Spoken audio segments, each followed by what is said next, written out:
بہت اہم سبق پڑھیں گے شہاب کی سرگزشت جو کہ نیاز فتح پوری کا ہے، اس کی ہم ان کے دیکھیں گے رومانوی نقطہ نظر سے ان کا تجزیہ دیکھیں گے کہ وہ رومانوی نقطہ نظر نیاز فتح پوری کس طرح دیتے ہیں اپنی کتاب شہاب کی سرگزشت میں۔ تو شروع کرتے ہیں۔ میں پہلے آپ کو بتاؤں، نیاز فتح پوری نہ صرف ایک نقاد تھے بلکہ شاعر تھے، ایک کامیاب شاعر تھے، کئی رسالوں کے مدیر رہے، کالم نگار تھے، اور انہوں نے اردو کی نظم نگاری کی، ناول لکھے۔ مطلب نیاز فتح پوری ایک مکمل اردو میں انہوں نے اردو ادب میں اپنا ایک بہت بڑا نام پیدا کیا۔ تو شروع کرتے ہیں۔ نیاز فتح پوری ان فنکاروں میں سے ہیں جو نہ صرف اپنے خون جگر سے فن کی آبیاری کرتے ہیں بلکہ مشعل راہ بن کر آنے والی نسلوں کی ساخت و پرداخت میں نمایاں حصہ لیتے ہیں۔ نیاز نے اپنے مضامین، کتابوں اور خاص طور سے ماہنامہ نگاہ کے ذریعے اپنے فدا حسین اور متعین کا ایک وسیع حلقہ بنا لیا تھا۔ ان کا زمانہ جو ہے 1884 سے 1966 تک ہے۔ نیاز فتح پوری ایک شاعر بھی تھے، افسانہ نگار بھی تھے، صحافی بھی تھے۔ میں نے آپ کو بتایا کہ وہ افسانہ نگار تھے، صحافی تھے، اردو تنقید نگار تھے، رومانوی انشاء پرداز تھے۔ رومانوی تحریک سجاد حیدر یلدرم نے اور دوسرے جو ہیں انہوں نے شروع کی، لیکن اس کو پایا تکمیل اور اس میں ایک نام پیدا کرنا اور اس کو ترقی دینا، ان میں نیاز فتح پوری کا بہت بڑا نام ہے۔ ان کے بغیر جو ہے رومانوی جو تحریک ہے یا رومانوی انشاء پردازی نامکمل ہے، ان کا نام کا حوالہ نہ دیا جائے۔ مذہبی اسکالر اور سیاسی شعور رکھنے والے مبصر بھی تھے، سوچنے والے تھے۔ مطلب وہ ایک بے باک اور ایڈیٹر بھی تھے، مکتوب نگار بھی، اس کے ساتھ ساتھ سائنسی علوم، عقلی اور منطقی علوم پر دسترس بھی حاصل تھی۔ مطلب ایک ہی وقت میں وہ سائنسی علوم رکھتے تھے، منطق جانتے تھے، مکتوب نگار تھے۔ مطلب اردو کے ایک مکمل ایک باب تھا، ان کی شخصیت ایک مکمل اردو کا ایک باب تھی، اس لیے زمانہ بہت جلد ان کے نیاز مندوں میں شامل ہو گیا۔ رومانوی نثر کی ابتدا سجاد حیدر یلدرم نے کی تھی، لیکن اسے مقبولیت نیاز کے ہاتھوں ہوئی۔ ابتدا میں 1922 سے پہلے نیاز نے رومانی کو اپنایا۔ وہ آسکر وائلڈ، سجاد حیدر یلدرم، مہدی افادی یہ رومانوی تحریک کے ہیں، رومانی انشاء پرداز ہیں، اور مولانا ابوالکلام آزاد کے ساتھ ساتھ رابندر ناتھ ٹیگور سے متاثر ان کے مختلف عربی جو ہے رویوں کی چھاپ نیاز فتح پوری کی تحریروں میں ملتی ہے۔ مطلب ان کی بھی تقلید کی۔ رومانیت ہم دیکھ لیتے ہیں کہ رومانیت کیا ہے، ہمیں رومانیت کا پتہ ہوگا تو ہم سمجھ سکیں گے نا۔ رومانیت کا لفظ روم اور روما سے نکلا ہے، اور روما اور اس کا اطلاق ان کہانیوں پر ہوگا جو انتہائی آراستہ، پرشکوہ پس منظر کے ساتھ عشق و محبت کی داستانیں سنائیں۔ رومانیت کا سن کر ہمیں فوراً ہی عشق و محبت کا خیال آتا ہے کہ رومانیت ہے، رومانوی ایک احساس ہے۔ یوں عشق و محبت سے متعلق تمام چیزوں کو رومانی کہا جانے لگا کہ رومانی جو بھی چیزیں ہیں وہ عشق محبت کے متعلق ہی ہیں، جن میں عورت کا تذکرہ، اب رومان کا ذکر ہو تو عورت کا تذکرہ ذہن میں آتا ہے، عورت کا خیال ذہن میں آتا ہے، عورت کا تذکرہ خاص دلکش و دل فریب انداز میں کیا جاتا، ٹھیک ہے، رومانی میں۔ اس کے علاوہ روایت سے بناوٹ، حال سے فرار، ماضی میں پناہ۔ اب یہ ان میں دیکھیں شہاب کی سرگزشت میں نیاز فتح پوری نے اپنے کچھ مطلب انہوں نے اپنے خیالات پیش کیے ہیں۔ رومانوی جو ایک پہلو ہے، رومانی جو تعریف ہے، اس کو بتا رہے ہیں کہ صرف عورت کا تذکرہ ہی نہیں ہے، اس میں روایت سے بناوٹ کی جاتی ہے، حال سے فرار ہونے کی کوشش کی جاتی ہے، ماضی میں پناہ، فطرت کے حسین نظاروں سے خاص لگاؤ۔ یہ بھی رومانویت ہے کہ آپ کے اندر رومانوی احساس ہے، آپ قدرتی نظاروں سے ایک خاص لگاؤ رکھتے ہیں۔ غیر فطرتی آرائش و زیبائش، یہ بھی رومانویت میں آتی ہے۔ تخیل و تصور، آپ کا تخیل کیسا ہے، تصور کیسا ہے، اور شان و شوکت کو بھی رومانوی کہا جانے لگا۔ رومان سے مراد عشق و محبت، حسن و عشق کا افلاطونی اور تخیلی بیان نہیں بلکہ روایات سے بناوٹ، نئی دنیا کی تلاش، خوابوں اور خیالوں سے محبت، انانیت میں ڈوبی ہوئی انفرادیت، انانیت میں ڈوبی ہوئی مطلب انا ہونا مطلب انگلش کا لفظ اگر ہم استعمال کریں تو ایگو، انانیت میں ڈوبی ہوئی انفرادیت کے خود تک محدود رہنا، آزادی خیال، حسن طامع، اور مقدور و لطف اٹھانے میں ناسودگی کا احساس، اس کا کرب، ان سب کو رومانیت کہتا ہوں۔ رومانوی تحریک خالص فن کی تحریک ہے، وہ ادب برائے ادب کی علم بردار۔ ان کا کہنا ہے کہ ادب کا موضوع صرف عشق و محبت، رومان، عورت اور حسن فطرت ہے، کہ ادب میں اگر ہم دیکھا جائے، ادب میں اگر شاعری کو دیکھا جائے، داستانوں میں دیکھا جائے، تو سب سے پہلے عشق و محبت ہے، رومان ہے، تو پھر ان سب میں عورت ہے اور حسن فطرت ہے، اور قدرتی جو حسن فطرت ہے اس کو بھی رومانوی کہا جاتا ہے۔ اس کو آپ کس طرح دیکھتے ہیں، کس نقطۂ نظر سے دیکھتے ہیں، کس طرح دیکھتے ہیں، وہ بھی ایک رومان ہے۔ اس کا زندگی کی تلخیوں اور ان کی چیرہ دستیوں سے کیا کام ہے؟ اس کا کہنا یہ کہ فنکار کو انفرادی آزادی کا حق حاصل ہے، یہ حق اس سے نہیں چھیننا چاہیے۔ وہ خالص اپنی ذاتی زبان اور ذاتی جذبے میں بات کرتے ہیں۔ انہوں نے خالص اپنی ذاتی جو زبان تھی، ذاتی جذبہ تھا، نیاز فتح پوری نے وہ ایک پیش کیا کہ رومانویت کیا ہے۔ رومانیت ہمارے ہاں 3 صورتوں میں نظر آتی ہے۔ کردار کی شکل میں، جب ذہین کردار جذباتی گفتگو کرتے، خوبصورت شعر کہتے اور بولتے ہیں۔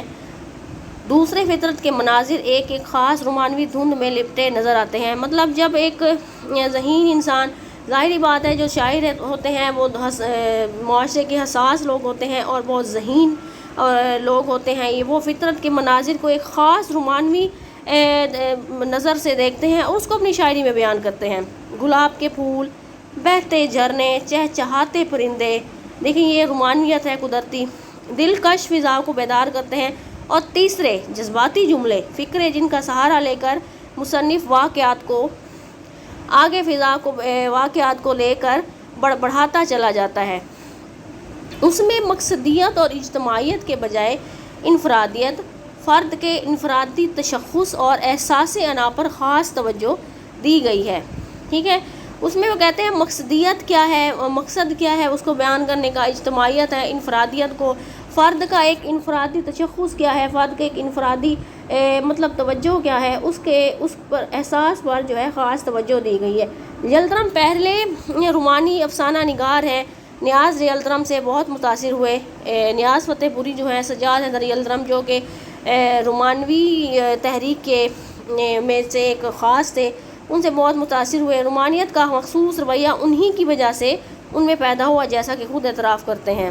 کوٹیشن ہم دیکھ لیتے ہیں، یہ نیاز فتح پوری کی لکھی ہوئی۔ یلدرم پہلے رومانی افسانہ نگار ہے، نیاز یلدرم سے یہاں سے میں اس کا اعتراف کروں گا کہ میرے مخصوص ادب کے ابھارنے میں سجاد حیدر یلدرم کا بڑا ہاتھ تھا۔ رومانی افسانہ نگاروں میں یقیناً ان کی حیثیت موجد کی ہے اور میری مقتدر سی، موجد مطلب ایجاد کرنے والے وہ پہلے ہیں، اور میری مقتدر سی مطلب بعد میں آنے والی۔ نیاز کی رومانیت خلائی نہیں، محض روح اور وجدان سے متعلق نہیں، بلکہ جادہ و جسم کی ساری رنگینی، رعنائی اور نزاکت اپنے ساتھ رکھتی ہے۔ ٹھیک ہے، مطلب وہ کہتے ہیں رنگینی، رعنائی، نزاکت ان کے رومان میں نظر آتی ہے۔ نیاز کے رومان میں سکون کم اور اضطراب زیادہ ہے، اس لیے کہ وہ ذہن جو عام ڈگر سے ہٹ کر سوچتا ہے، جس کے اندر کی حسین تابندہ ہے، وہ زیادہ بے چین اور مضطرب ہوتا ہے۔ مطلب کسی کے اندر کی حسین سوچ ہے یا کسی کی کیسی سوچ ہے، اس میں بے چینی اور ایک اضطراب ہے، تو وہ رومانیت اگر ہوتی ہے تو وہ عام لوگوں سے مختلف سوچتا ہے۔ امید کرتی ہوں آپ کو سمجھ آ رہی ہوگی، مجھے کمنٹ پہ ضرور بتائیے گا۔ یورپین تحریروں میں عورت کے حسن و جمال اور عشق کی داستانیں ہیں۔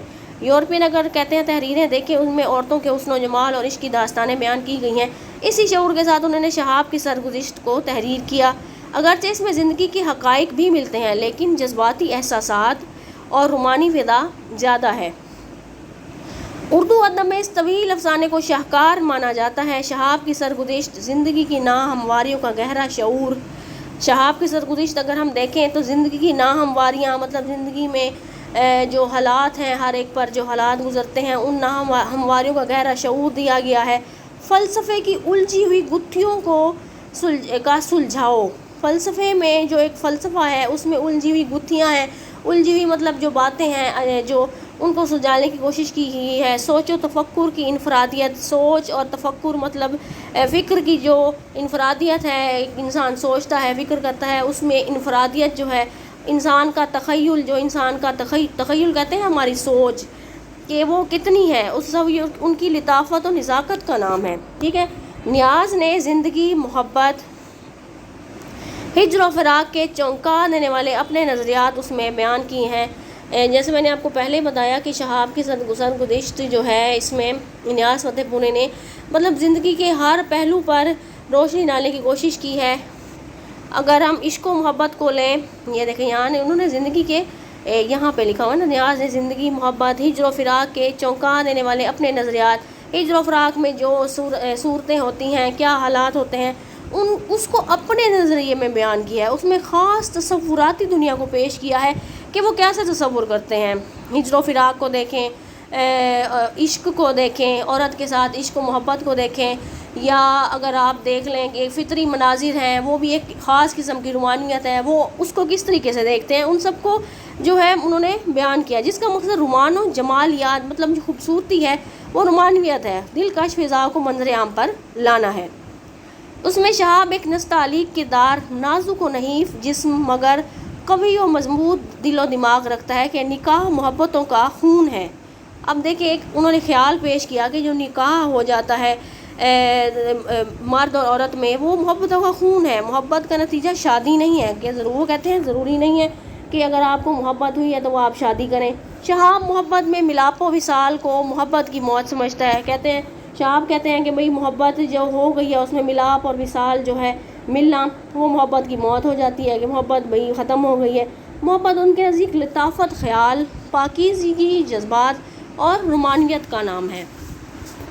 اور ہجر کہتے ہیں جدائی کو، ایک بے پایاں چیز ہے، ٹھیک ہے، جس کی وسعتوں کا اندازہ نہیں لگایا جا سکتا کہ وہ کتنا گہرا ہے، کہ اس میں ایک کیا کیفیات ہیں، کہ وہ جو ہے جو معشوق ہے وہ کیا محسوس کرتا ہے، اس کے کیا احساسات ہوتے ہیں، اس کے کیا جذبات ہوتے ہیں، اس کی جو وسعتیں ہیں کہتے ہیں اس کا اندازہ نہیں لگایا جا سکتا۔ یہی وجہ ہے کہ شہاب محبوب کی سکینہ سے محبت کو محض ایک جذباتی اقبال سمجھتا ہے، اور اس سے سمجھاتا ہے کہ اگر وہ سکینہ سے حقیقی، یہ شہاب کی سرگزشت جو ہے اس میں اس کے جو کردار ہیں ان پہ بات ہو رہی ہے کہ اگر وہ سکینہ سے حقیقی محبت کرتا ہے تو وہ اس سے شادی نہ کرے۔ مطلب ایک کنسیپٹ ہے، ان کا خیال ہے جو انہوں نے نیاز فتح پوری نے پیش کیا محبت کے بارے میں، عشق کے بارے میں۔ بہرحال محبت ناکام و نامراد ہو کر ہی روحانیت کا درجہ پاتی ہے۔ وہ کہتے ہیں کہ اگر محبت ناکام رہ گئی ہے، نامراد رہ گئی ہے، اگر وہ پوری نہیں ہوئی تو وہ روحانیت کا درجہ پا جائے گی، کہ انسان محبوب سے ملے نہ ملے اللہ تعالیٰ سے ضرور جڑ جاتا ہے، کہ اپنے محبوب کی کہ ملنے کی دعا کرتے کرتے یا اس کے وصال کے لیے دعا کرتے اللہ تعالیٰ کے قریب ہو جاتا ہے اپنے محبوب کے لیے۔ یہ خیال درست ہی صحیح، مگر ہم اسے زندگی کا ہماگیر آفاقی اصول و کلیہ نہیں بنا سکتے۔ اب یہ ان کا نظریہ ہم نے اوپر پڑھا نیاز فتح پوری کا، لیکن اگر ہم دیکھتے ہیں تو یہ خیال درست ہی صحیح، مگر ہم اسے زندگی کا ایک اصول و کلیہ نہیں بنا سکتے کہ اگر محبت ہوگی تو شادی نہیں کرنی چاہیے۔ لیکن یہ لکھا ہوا ہے لیکن اس کی سچائی اور صحت مندی سے بھی انکار نہیں کیا جا سکتا۔ عورت کی نفسیات کو نیاز نے شہاب کی زبان میں بیان کیا ہے۔ عورت کے قلب و ذہن اور حرکات و سکنات سے خاص دلچسپی رکھتا ہے۔ محبت میں عورت کا پیکر اور وجود ہی ضروری نہیں۔ ٹھیک ہو گیا، صرف خیال سے بھی پیار کیا جا سکتا ہے۔ خیال سے کیسے بھی پیار کیا جا سکتا؟ ٹھیک ہے، شہاب کا عقیدہ ہے کہ جو عورت جس قدر زیادہ حسین نظر آنے کی کوشش کرتی ہے اس کا باطن اتنا ہی خراب ہے۔ اب یہ ایک اپنی ایک سوچ بیان کر رہے ہیں کہ نرم ساڑیاں اس لیے استعمال کی جاتی ہیں کہ دیکھنے والے یہ سمجھیں کہ ان کے اندر ریشم سے زیادہ نرم جسم چھپا ہوا ہے۔ مرد بے وقوف اور عورت ذہین ہے، وہ اپنے فریب میں بھی ایک حسن پیدا کر کے مرد کو مسحور کر لیتی ہے۔ ٹھیک ہو گیا، شہاب کے اس نظریے سے کل اتفاق مشکل ہے۔ ظاہری نمود و نمائش محبت کی قتل ہو سکتی ہے، مگر یہ عورت دنیا کے میلے میں جسمانی نمائش نہیں کرتی۔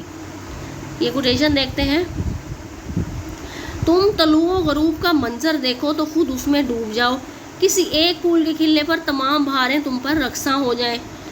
ایک خشک مٹی کو دیکھو تو خزاں کی ساری کیفیات اپنے اوپر طاری کر لو۔